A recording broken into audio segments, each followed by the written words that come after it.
Vous le savez, sur la chaîne, j'ai eu l'honneur d'essayer une voiture qui m'a véritablement conquis, à savoir le BMW Z4 E85 doté de 3 litres d'une puissance folle de 231 chevaux. Cette voiture m'avait convaincu en tout point, mais vous me connaissez, moi ce que j'aime encore plus que les cabriolets, et ça peut paraître étrange parce que oui forcément j'ai un cabriolet, mais la catégorie de véhicules que j'apprécie le plus ce sont les coupés.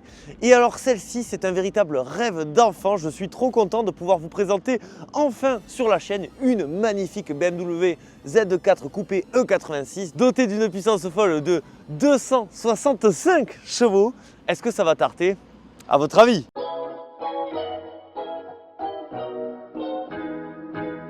Je ne vais pas vous faire l'affront de reparler encore une fois de la gamme Z de BMW. Il faut dire que j'ai déjà essayé la Z3, la Z4 de dernière génération et j'aimerais bien un jour potentiellement essayer un Z8 et BMW Z1. Le Z1 ça peut se faire d'ailleurs. Voilà, je pense à l'Atmophile.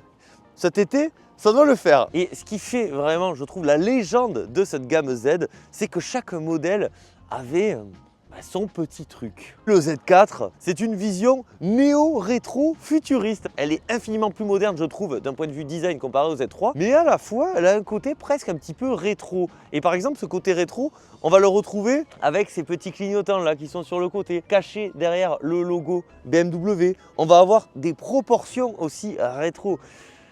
Regardez le profil de ce véhicule. J'ai grandi dans les années 90. Quand on est enfant, on est charmé par des véhicules et j'ai l'impression que l'impact émotionnel que ces véhicules ont, ça reste durable. Et la Z4 déjà, vous le savez, hein, c'est un chef-d'œuvre absolu d'un point de vue esthétique. Mais alors la Z4 coupée, Gran Turismo 4, hein, je peux vous dire que c'était ma voiture de prédilection. La voiture fait 4,09 m de long, c'est plus court que la dernière Clio et pourtant elle a une stature de fou furieux. Regardez la hauteur, elle fait moins de 1,30 m. Le capot, il fait la moitié du véhicule. Donc voilà, la voiture, on peut la couper en deux. Il y aura le capot et le reste. La face avant, c'est une face avant de BMW Z4. C'est la période Bangle. Pour moi, c'est l'une des plus grandes réussites de ce designer plutôt controversé. Designer qui avait notamment œuvré sur la Fiat Coupé.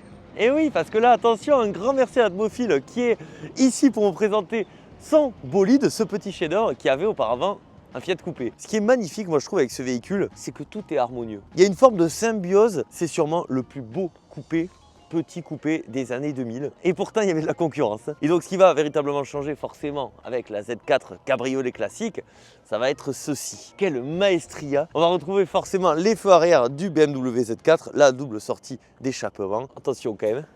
Je ne veux pas faire de bêtises sur ce chef-d'œuvre. On a un coffre de 340 litres, ce qui permet quand même à cette BMW Z4 d'avoir un côté presque utilitaire. Je ne vais pas y monter dedans quand même, il ne faut pas déconner. Mais dans l'idée, je trouve ça génial d'avoir une auto aussi compacte et à la fois aussi stratosphérique. Parce que là, on vous parle quand même d'une voiture très compacte qui a un coffre plutôt grand. Forcément, elle est deux places. En fait, c'est un utilitaire. Hein. C'est un petit peu la version revue et corrigée de BMW du C15. Excusez-moi, monsieur. Oui. Vous en pensez quoi du Renault Express? Oh non, non, non, non, Milaio. Non, mais oh, ça Arrête. Un petit peu plus énervé. Alors pourquoi il est un petit peu plus énervé? On va regarder ensemble directement ce qui se cache sous le capot.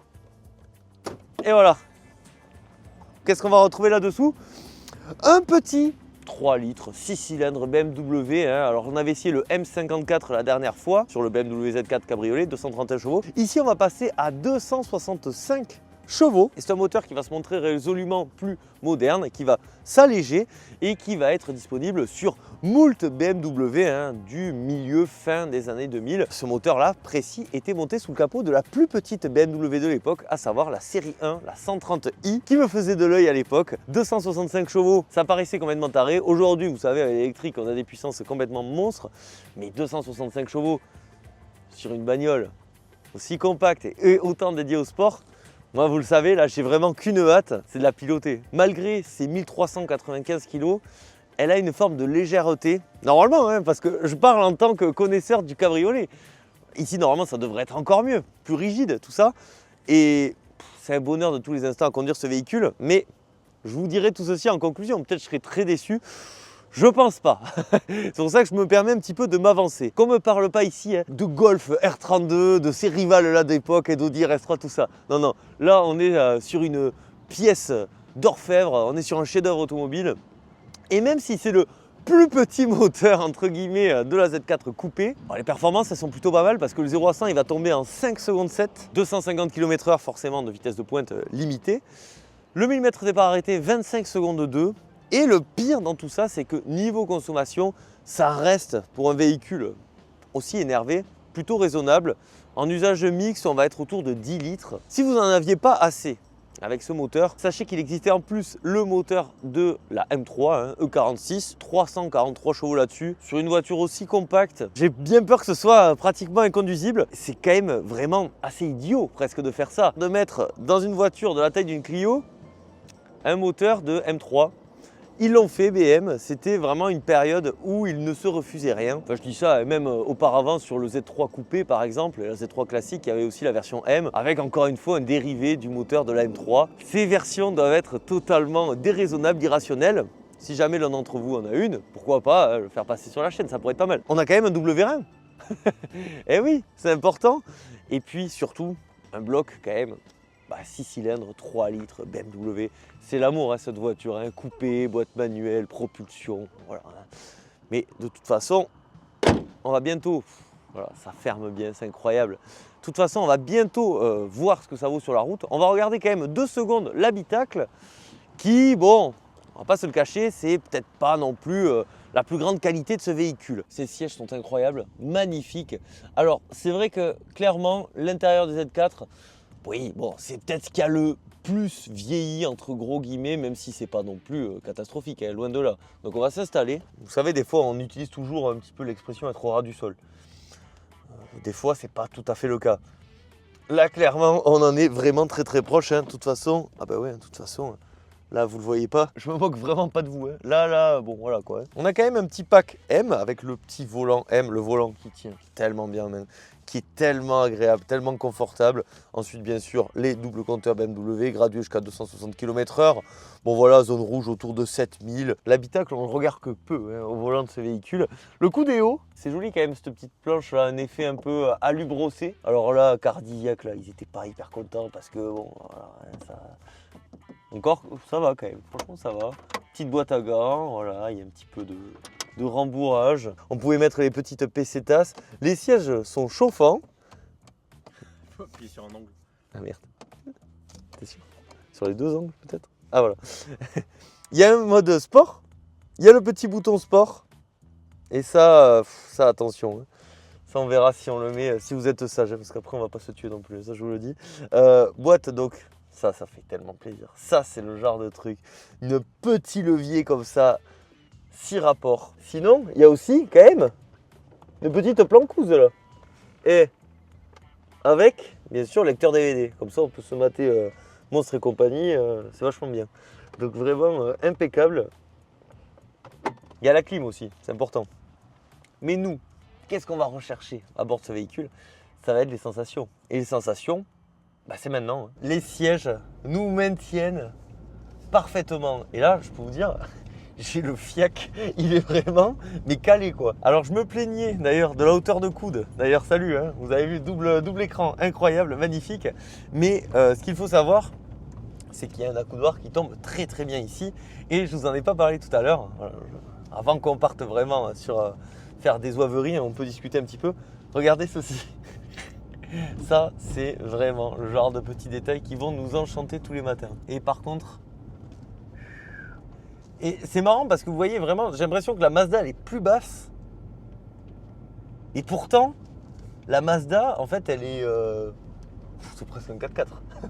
Non, mais ça passe facilement. Il faut faire attention sur les dodanes et tout ça. Et puis, vous voyez aussi, on lève la tête. Pourquoi on lève la tête? Parce qu'en fait, le capot, comme il fait 3,5 km de long, il faut faire gaffe. Et déjà, le premier constat qu'on peut faire, comparé notamment à ma MX5, c'est que c'est plus ferme. On sent, si vous voulez, qu'on est dans la catégorie au-dessus. On fait une petite sortie de rond-point. Vite. Vraiment, et je suis sur un fil de gaz, je suis même pas à 3000 tours minute, sachant qu'apparemment, il y a forcément la technologie double Vanos qui va s'activer à 3003 normalement. C'est ce qu'on verra. La commande de boîte, elle est parfaite. Il n'y a rien d'autre à dire, elle est parfaite. C'est court. Puis ça gronde aussi. Hein. Ça gronde. Alors peut-être qu'à la vidéo, vous ne l'entendez pas forcément. Mais c'est vraiment l'un de mes rêves d'enfant, je vous jure. Hein.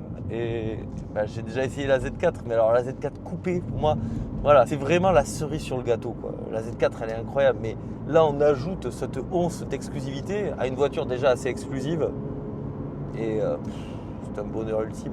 Par contre, je pense que c'est vraiment un piège à con, parce que forcément, on a envie d'appuyer dessus. Mais je dois quand même reconnaître qu'autour de 2000 tours minute, c'est tranquille, quoi. C'est un bon gros moteur atmosphérique. Putain, et là, tu vois, les dodanes, ça me fait peur, moi, quand même. Avec une voiture basse comme ça. Oh là là. Ça va, toi? Impeccable. Non, parce que moi, le dodane, il me fait peur. Putain. Je vais pas vite. Si, on respecte toujours, de toute façon, ça vous le savez, on respecte. Mais c'est pas ça que je voulais dire. C'est surtout que je vais à peine à 3000 tours. Et vous savez que c'est une voiture qui va se révéler forcément dans les tours. Vous êtes prêts, les atmophiles? 3, 2, 1. Putain. Oh.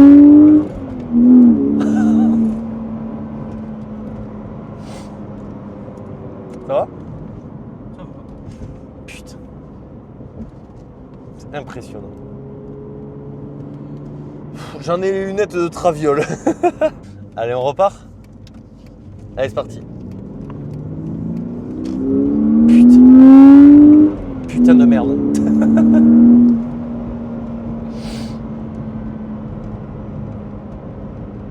Voilà, sur circuit, ça doit être complètement taré.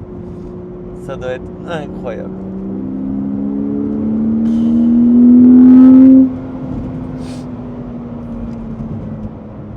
Bon, c'est incroyable.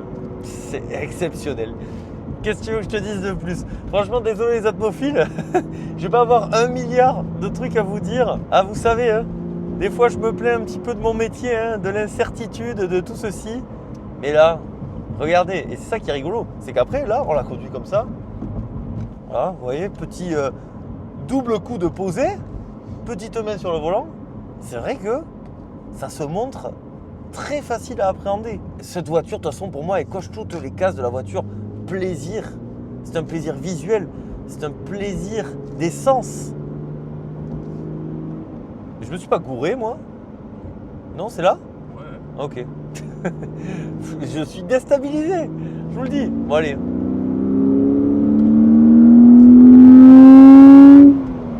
Putain. En plus, c'est bien parce que on sent que ça freine fort, ça accélère fort, on est bien guidé.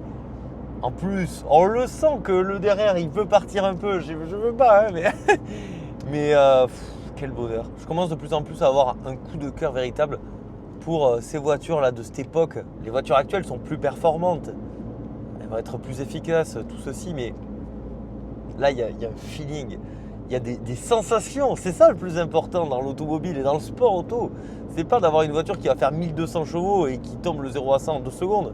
Bah si, c'est bien pour tomber dans les pommes, super. Mais là on s'amuse, quoi.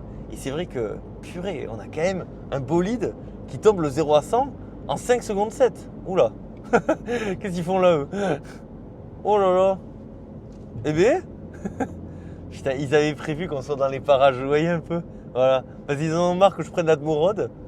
Mais dis donc, si vous avez autour de 20 000 € à mettre dans une voiture un peu sport, et que vous me demandez si ça vaut le coup de partir là-dessus, je suis obligé de vous répondre oui. C'est le prix d'une 208, avec le bon vieux PureTech. Alors, l'aspect coupé fait peut-être qu'on a un poil moins de sensations que le cabriolet lorsqu'on enlève la capote, forcément. Mais ça reste tout bonnement, mais démentiel. Trop content d'avoir pu encore vous en parler. Et attention l'auto-école, là, moi je vais te mettre la pression, tu vas voir. Allez, non mais vraiment, un bonheur de tous les instants. Bon, on s'enregistre avec la GoPro, le téléphone n'avait plus de batterie, c'est n'importe quoi. Donc je tiens à vous dire que cette BMW Z4 coupé, c'est le symbole d'une époque totalement révolue. Rapidement, BMW va couper court à ces petits coupés, puisque la nouvelle génération de Z4 va finalement faire le mix assez logique pour l'époque de mélanger le coupé et le cabriolet en proposant donc une version coupé cabriolet. Ensuite arrivera la génération actuelle. Il y a même eu une potentielle hypothétique version coupée qu'ils avaient présentée, qui je trouve est sublime, et qui finalement ne sera jamais sorti en série officiellement. Ils l'ont pas fait, c'est des petits saligots. Bref, je ne sais pas la qualité du son de la vidéo, on va se couper ici. J'espère que cette vidéo vous a plu. Moi de mon côté ça a été un véritable enchantement de vous parler de ce mythe des années 2000.